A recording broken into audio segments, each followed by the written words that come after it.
My name is Laverne Miller. I'm 40 years old. And this story isn't about death, even though I came close. This story is about not being heard, about how you can be screaming but still be labeled dramatic, about how they tell you you're strong. You've got a high pain tolerance. Yes, I am strong, but that doesn't mean I don't feel pain. It started with pressure, then heat, a dull, pulsing ache. I blamed it on exhaustion.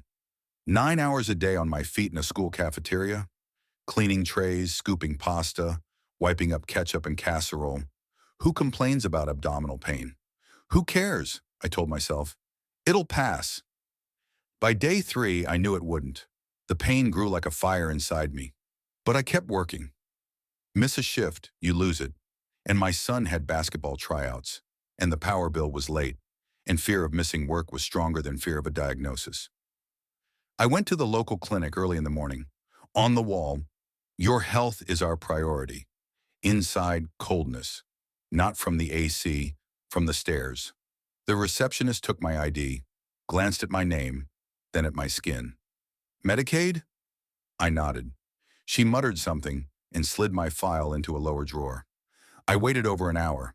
In that time, 5 white patients were seen before me. One woman with a neck tattoo had arrived after me. They called her in 10 minutes. When I was finally seen, the doctor didn't even look at me. "Where does it hurt?" I pointed. He pressed. I cried out. He pulled his hand back. "Increased sensitivity. Nothing critical. Probably a fibroid or stress. I'll write up some ibuprofen." I asked, "Can I get an ultrasound?" "Just to be sure." He closed the folder. "Not necessary. Come back if it gets worse." It did. 1 week later, I collapsed. My son, Darius, found me in the bathroom. Blood everywhere. He called 911. He shook my shoulders, cried. I woke up in the ambulance. Then, the ER. It was all a blur. Doctors were rushing. One said, "Another hour and..." Ruptured cyst, internal bleeding, emergency surgery, high risk. The ICU doctor, young Latino, asked me, "Why didn't you come in earlier?" I said, "I did."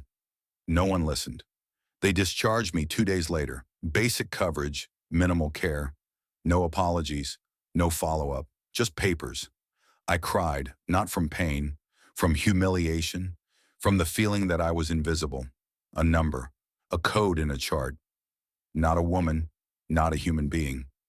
I recorded a video, no filters, no makeup, just raw truth. My name is Laverne Miller. I'm 40, a mother. I went to the clinic because I was in pain, but they didn't believe me, because I'm a black woman, because the system is trained to think we exaggerate, that we're tough, that we don't need care. I survived, but others won't. It went viral, thousands of views. Some offered support, others sent threats. Some blame me. "You're exaggerating." White people get ignored too. Stop playing the victim. Maybe the doctor was just busy, too busy to look me in the eyes. The clinic called me back, asked for a meeting, same doctor, same room. He didn't meet my gaze. "We regret you felt uncomfortable. That's not who we are." I asked, "How many women like me have you ignored?" Silence. When I was 16, I went to the ER with my mom. She had chest pains. We waited. She was sweating, gripping my hand. The nurse said, "Calm down, ma'am, we'll get to you."